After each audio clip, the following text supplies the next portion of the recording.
नमस्कार जय जगन्नाथ शुभ सकाळ आज हूँ 23 मार्च रविवार आज दिन अनेक गुरुत्वपूर्ण खबर आसी तेणु वीडियो को शेष पर्यंत देखा मोर आपण को अनुरोध एवं आसतु आज दिन 20टी बड़ खबर उपर नजर पकाइबा वीडियो भल लगे आपण भल पाइबा स्वरूप गोटे गोटे लाइक निश्चित रखिदेवे एथिसह आपण केउ जिल्लार यह खबर देखुंती कमेंट कर जणाइदेवे।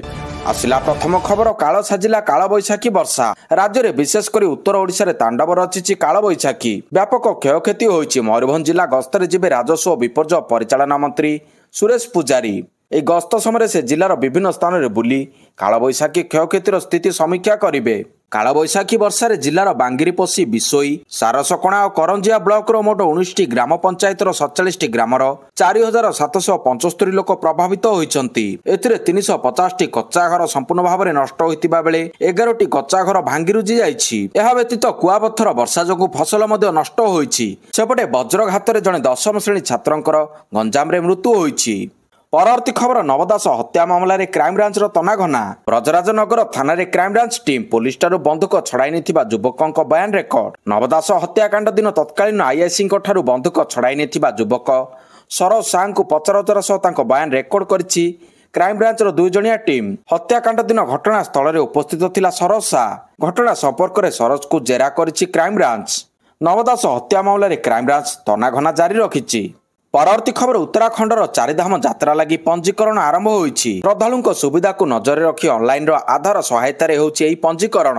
यात्री सुरक्षा एवं सार्वजनिक दर्शन को नजर रखी एभली कार्यक्रम ग्रहण करछंती उत्तराखंड सरकार। यात्रा लगी पंजीकरण कराइबा बाध्यतामूलक होइछि।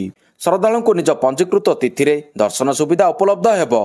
एहासह धामगुड़िक टोकेन सह दर्शन व्यवस्था करा जाइछि। एहा द्वारा यात्री सुलभ दर्शनर लाभ नहीं पारिबे। बिना पंजीकरण रे यात्रा न करिबा पई यात्री को परामर्श मिलिछि। परवर्ती खबर सरकारी कर्मचारी एवं पेंशन भोगी आसिला खुशी खबर बढ़िला महंगा भत्ता। त्रिपुरा मुख्यमंत्री माणिक साहा शुक्रवार दिन त्रिपुरा विधानसभा आर्थिक वर्ष 2025-26 बजेट जारी कर राज्य सरकारी कर्मचारी एवं पेंशन भोगी मानक महंगा भत्ता बढ़िबार घोषणा करछंती। त्रिपुरा मुख्यमंत्री विधानसभा कहते जे डीए को 30% रु 33% वृद्धि करा जाइछि। यह 1 एप्रिल 2025 रे लागू करा जिवो। से कहते राज्य सरकार एही निष्पत्ति रे हाराहारी 300 कोटी टंकार अतिरिक्त आर्थिक बोझ बढ़ी जिवो। मुख्यमंत्री को एही निष्पत्ति रे सरकारी कर्मचारी एवं पेंशन भोगी खुशी हो जाइछंती। परवर्ती खबर बंधुक कारखाना मास्टरमाइंड गिरफ। बहु चर्चित कटक बंधुक कारखाना ठाब घटना गत 13 तारिख में कटक 42 मौजा बंधुक कारखाना ठाब होइतिला हेले मास्टरमाइंड को धरि पारि नथिला एसटीएफ। किंतु गतकाली बंधुक कारखानार मास्टरमाइंड को गिरफ करिबारे सफल होइछि एसटीएफ। 42 मौजार बंधुक कारखाना ठाब घटना मास्टरमाइंड चगला खुंटिया को गिरफ करिछि एसटीएफ। कटक शंकरपुर अंचल धरा पड़ा कुख्यात अपराधी चगला जे कि पूर्व बादामबाड़ी हत्याकांड घटना थिला मुख्य अभियुक्त। परवर्ती खबर नुआ सिलाबस को नहीं गणशिक्षा मंत्री सूचना। नुआ सिलाबस को नहीं बड़ सूचना देइछंती गणशिक्षा मंत्री नित्यानंद गंड। सूचना देई मंत्री कहचंती 2026-27 वर्ष रे नुआ सिलाबस लागू हेबो। एनईपी लागू पर सिलाबस परिवर्तन पई कमिटी गठन होइछि। प्रथम रु अष्टम श्रेणी जाय सिलाबस बदली जिवो। भाषा संस्कृति एवं ऐतिह्य को आधार करी नुआ सिलाबस आसीबो। कमिटी तर्जमा करूछि राज्य पई जहा ठीक हेबो ताहा स्थान पाइबो। परवर्ती खबर 2 दिन बंद रहिबो शिमिलीपाल। प्रबल वर्षा जोगु शिमिलीपाल बंद। पर्यटकों पई शनिवार एवं रविवार शिमिलीपाल बंद रहिबो। एने शिमिलीपाल क्षेत्र निर्देशक तथा आंचलिक मुख्य वन्य संरक्षक प्रकाश चांद गोगिनेनी सूचना देइछंती। से आहुरी मध्य कहछंती जे वर्तमान शिमिलीपाल अभयारण्य भितरे प्रबल वर्षा हेउछि। एथि जोगु दिन बेले बुलिबाको आसुतिबा पर्यटकों पई प्रवेश पई अनुमति मिलिबो नाही। परवर्ती खबर आरंभ होला क्रिकेट रो महासमर आईपीएल। इडेन गार्डन रे उद्घाटनी मैच। ओपनिंग मैच रे केकेआर बनाम आरसीबी। उद्घाटनी मैच रे आरसीबी रो दमदार प्रदर्शन। आईपीएल 2025 रे विजय सह अभियान आरंभ करछि बेंगलुरु। प्रथम मैच रे कोलकाता नाइट राइडर्स को 7टी विकेट रे परास्त करछि। फिलिप्स सल्ट और विराट कोहली को अर्धशतकीय इनिंग्स बल रे 3.4 ओवर बलका थाई 175 रन रो विजय लक्ष्य को हासिल करछि आरसीबी। 174 रन विजय लक्ष्य हासिल करबा पई ओलाइथिबा आरसीबी को दमदार आरंभ देइथिले 2 ओपनर विराट कोहली और फिलिप्स सल्ट पावर प्ले रे रन वर्षा करथिले। दुहींक मध्य प्रथम विकेट पई 95 रन रो भागीदारी होइतिला। फिलिप्स सल्ट 31 बॉल रे 56 रन करबा परे आउट होइतिले। ଏହାପରେ ଦେବଦତ୍ତ ପାଡିକାଲ 10 ବଲରେ ମାତ୍ର 10 ରନ୍ କରି ଫେରିଥିଲେ। ଅଧିନାୟକ 16 ବଲରେ 34 ରନ୍ର ଧୂଆଁଧାର ଇନିଂସ ଖେଳିଥିଲେ। ବିରାଟ କୋହଲି 59 ରନ୍ ଓ ଲିଆମ ଲିଭିଙ୍ଗଷ୍ଟନ 15 ରନ୍ କରି ଅପରାଜିତ ରହିଥିଲେ। କେକେଆରର ବୈଭବ ଅରେରା, ବରୁଣ ଚକ୍ରବର୍ତ୍ତୀ ଓ ସୁନୀଲ ନାରାୟଣଙ୍କୁ ଗୋଟିଏ ଲେଖାଏଁ ୱିକେଟ୍ ମିଳିଥିଲା। ଆରସିବି ଅଧିନାୟକ ରଜତ ପାଟିଦାର ଟସ୍ ଜିତି ପ୍ରଥମେ ବୋଲିଂ କରିବାକୁ ନିଷ୍ପତ୍ତି ନେଇଥିଲେ। ଅଜିଙ୍କ୍ୟା ରାହାନେଙ୍କ 56 ରନ୍ ଓ ସୁନୀଲ ନାରାୟଣଙ୍କ 44 ରନ୍ ବଳରେ କେକେଆର ନିର୍ଦ୍ଧାରିତ 20 ଓଭରରେ 174 ରନ୍ କରିବାରେ ସଫଳ ହୋଇଥିଲା। ପାୱାର ପ୍ଲେରେ ଭଲ ଆରମ୍ଭ ମିଳିବା ସତ୍ତ୍ୱେ ଟିମ୍ ଭଲ ଫିନିଶ୍ କରିପାରିନଥିଲା। ପରବର୍ତ୍ତୀ ଖବର, ଖୁବ୍ ଶୀଘ୍ର ରାଜ୍ୟରେ ନୂଆ ଜଳନୀତି ଲାଗୁ କରିବେ ରାଜ୍ୟ ସରକାର। 5 ବର୍ଷରେ 15 ଲକ୍ଷ ହେକ୍ଟର ଜମି ସେଚନ ପାଇଁ ମାଷ୍ଟର ପ୍ଲାନ୍ ଆଣିବେ ସରକାର। ଏନେଇ ବିଧାନସଭାରେ ବିବୃତ୍ତି ରଖିଛନ୍ତି ମୁଖ୍ୟମନ୍ତ୍ରୀ ମୋହନ ଚରଣ ମାଝୀ। ମୁଖ୍ୟମନ୍ତ୍ରୀ କହିଛନ୍ତି 5 ବର୍ଷରେ 15 ଲକ୍ଷ ହେକ୍ଟର ଜମି ସେଚନ ପାଇଁ ମାଷ୍ଟର ପ୍ଲାନ୍ ପ୍ରସ୍ତୁତ କରୁଛୁ। ଚଳିତ ବର୍ଷ 2,77,000 ହେକ୍ଟର ଜମିକୁ ଜଳସେଚନ କରିବାକୁ ଲକ୍ଷ୍ୟ ରଖିଛୁ ବୋଲି କହିଛନ୍ତି। ପରବର୍ତ୍ତୀ ଖବର, ଆହୁରି 2 ଦିନ ପ୍ରବଳ ବର୍ଷା, ତାତିରୁ ମିଳିଲା ତ୍ରାହି। ରାଜ୍ୟର ବିଭିନ୍ନ ସ୍ଥାନରେ ଜାରି ରହିଛି କାଳବୈଶାଖୀ ବର୍ଷା। ଆହୁରି 2 ଦିନ ପ୍ରବଳ ବର୍ଷା ନେଇ ପୂର୍ବାନୁମାନ କରିଛି ପାଣିପାଗ ବିଭାଗ। ବଙ୍ଗୋପସାଗରରୁ ଆସୁଥିବା ଆର୍ଦ୍ରବାୟୁ, ପଶ୍ଚିମା ଦିଗରୁ ଆସୁଥିବା ଶୁଷ୍କ ବାୟୁର ସମ୍ମିଶ୍ରଣ ପ୍ରଭାବରେ ଉତ୍ତର ଓଡ଼ିଶାର କିଛି ଜିଲ୍ଲାରେ କୁଆପଥର ବର୍ଷା ହେବ ବୋଲି ପୂର୍ବାନୁମାନ କରିଛି ପାଣିପାଗ ବିଭାଗ। ଆସନ୍ତା 24 ଘଣ୍ଟା ପାଇଁ ଜଗତସିଂହପୁର, କଟକ, ଢେଙ୍କାନାଳ, ଅନୁଗୁଳ, ଦେଓଗଡ଼, ସୁନ୍ଦରଗଡ଼କୁ ଅରେଞ୍ଜ ଆଲର୍ଟ ଜାରି କରାଯାଇଛି। କୁଆପଥର ସହ ବିଜୁଳି ଘଡ଼ଘଡ଼ି ବର୍ଷା ହେବ।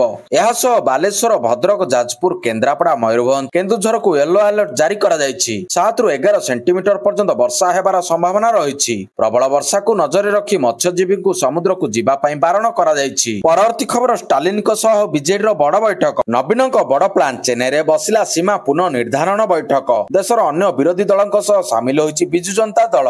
ପୂର୍ବରୁ ସମଦୂରତା ନୀତି ଆପଣାଉଥିଲା ବିଜେଡି, ହେଲେ 24 ନିର୍ବାଚନରେ ଶୋଚନୀୟ ପରାଜୟ ପରେ ଯେମିତି ସାହାରା ଖୋଜୁଛି ବିଜେଡି। ତେଣୁ ଏବେ ବିରୋଧୀ ଦଳମାନଙ୍କ ସହ ମିଶି ରଣନୀତି କରିବା ଆରମ୍ଭ କରିଛି। ଆଉ ଏହାର ଆରମ୍ଭ ତାମିଲନାଡୁରୁ ହୋଇଛି। ବିଜେପି ବିରୋଧୀ ମେଣ୍ଟରେ ସାମିଲ ହେବାକୁ ଯାଉଥିବା ସାଧାରଣରେ ଚର୍ଚ୍ଚା ହେଉଛି। ପରବର୍ତ୍ତୀ ଖବର, ନବ ଦାସଙ୍କ ରୋଷେୟା ମୃତ୍ୟୁ ମାମଲା। ପୂର୍ବତନ ମନ୍ତ୍ରୀ ନବ ଦାସଙ୍କ ରୋଷେୟା ଲଳିତ ସାହୁ ମୃତ୍ୟୁ ମାମଲା ମୁଖ୍ୟ ସାକ୍ଷୀ ଗୁରୁତର ହୋଇଥିବା ଜଣାପଡ଼ିଛି। ମୁଖ୍ୟ ସାକ୍ଷୀ ମନୁ ପ୍ରସାଦ ଏକ ଦୁର୍ଘଟଣାରେ ଗୁରୁତର ହୋଇଥିବା ସୂଚନା ରହିଛି। ଖବର ଅନୁସାରେ ବେଲପାହାଡ଼ରେ ସେ ବାଇକରେ ଯାଉଥିବା ବେଳେ ଏକ ଭ୍ୟାନ୍ ତାଙ୍କୁ ଧକ୍କା ଦେଇଥିଲା। ତେବେ ଦୁର୍ଘଟଣାରେ ସେ ଗୁରୁତର ହୋଇଥିବା ଜଣାପଡ଼ିଛି। ତାଙ୍କୁ ସଙ୍ଗେ ସଙ୍ଗେ ଉଦ୍ଧାର କରାଯାଇ ସ୍ଥାନୀୟ ହସ୍ପିଟାଲରେ ଭର୍ତ୍ତି କରାଯାଇଛି। ପରବର୍ତ୍ତୀ ଖବର, ଓଡ଼ିଶା ଆସୁଛନ୍ତି ରାଷ୍ଟ୍ରପତି।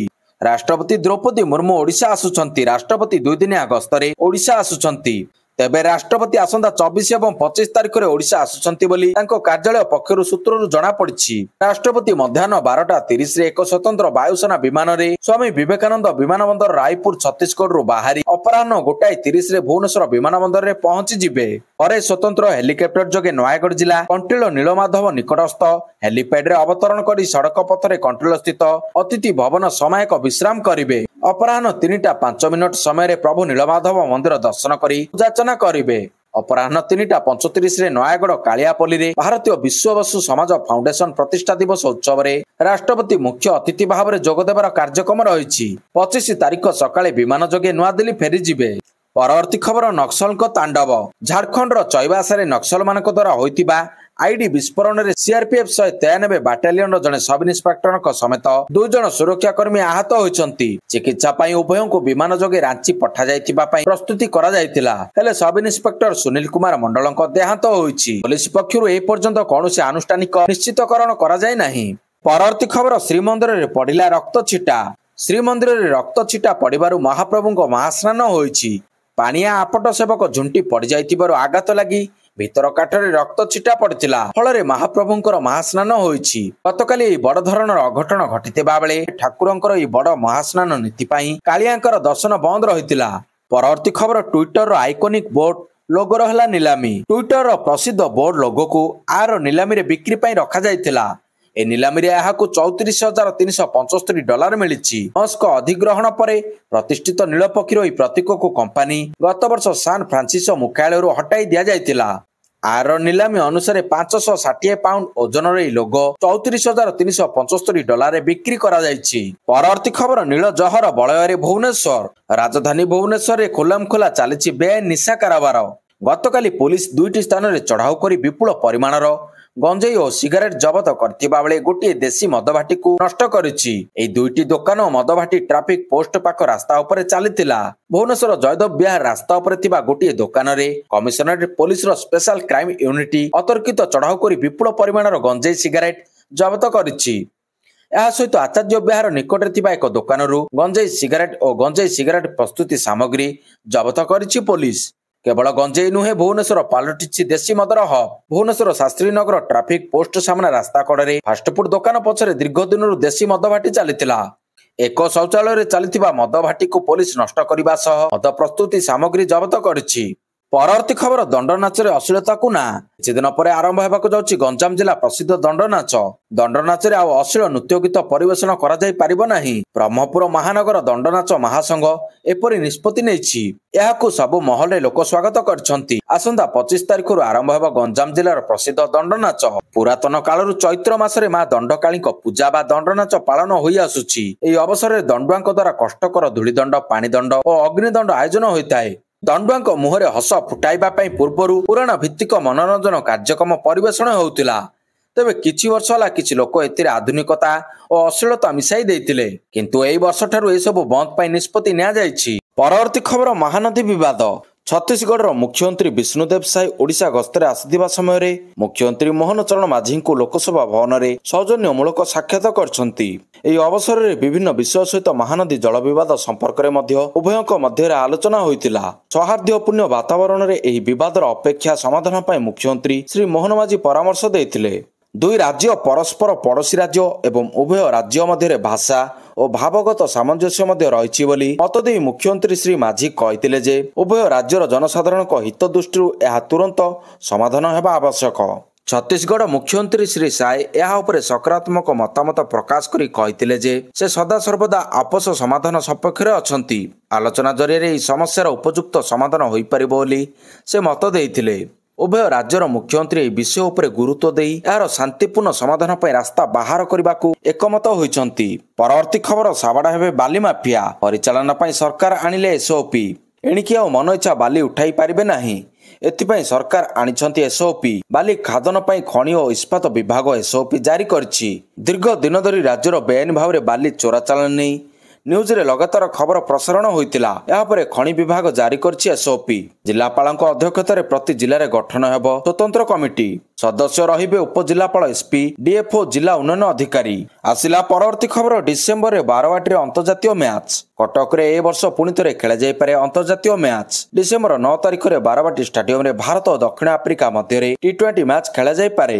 ଏନେଇ ଜାତୀୟ ଗଣମାଧ୍ୟମରେ ଚର୍ଚ୍ଚା ହେଉଛି। ଡିସେମ୍ବରରେ ଭାରତ ଓ ଦକ୍ଷିଣ ଆଫ୍ରିକା ମଧ୍ୟରେ 5 ଟିକିଆ ଟି20 ମ୍ୟାଚ୍ ଖେଳାଯିବ। ପ୍ରଥମ ମ୍ୟାଚ୍ ଡିସେମ୍ବର 9 ତାରିଖରେ କଟକର ବାରବାଟୀ ଷ୍ଟାଡିୟମରେ ଖେଳାଯିବ। ନଭେମ୍ବର ମାସରେ ଦକ୍ଷିଣ ଆଫ୍ରିକା କ୍ରିକେଟ ଟିମ୍ ଭାରତ ଗସ୍ତରେ ଆସି 2ଟି ଟେଷ୍ଟ, 3ଟି ଦିନିକିଆ ମ୍ୟାଚ୍ ଓ 5ଟି ଟି20 ମ୍ୟାଚ୍ ଖେଳିବ। କୋଲକାତାରେ ବସିଥିବା ବିସିସିଆଇର ଉଚ୍ଚସ୍ତରୀୟ ବୈଠକରେ ଏହି ନିଷ୍ପତ୍ତି ହୋଇଛି। ତେବେ ବାରବାଟୀରେ ଅନ୍ତର୍ଜାତୀୟ କ୍ରିକେଟ ମ୍ୟାଚ୍ ନେଇ ଓସିଏ ସଭାପତି ପଙ୍କଜ ମହାନ୍ତି ପ୍ରତିକ୍ରିୟା ରଖିଛନ୍ତି। ସେ କହିଛନ୍ତି, ଆମେ ବିସିସିଆଇକୁ ନିବେଦନ କରିଥିଲୁ।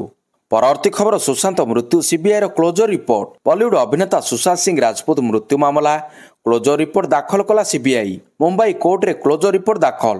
2020 ଜୁନରେ ସୁଶାନ୍ତଙ୍କ ମୃତଦେହ ମୁମ୍ବାଇ ଘରୁ ମିଳିଥିଲା।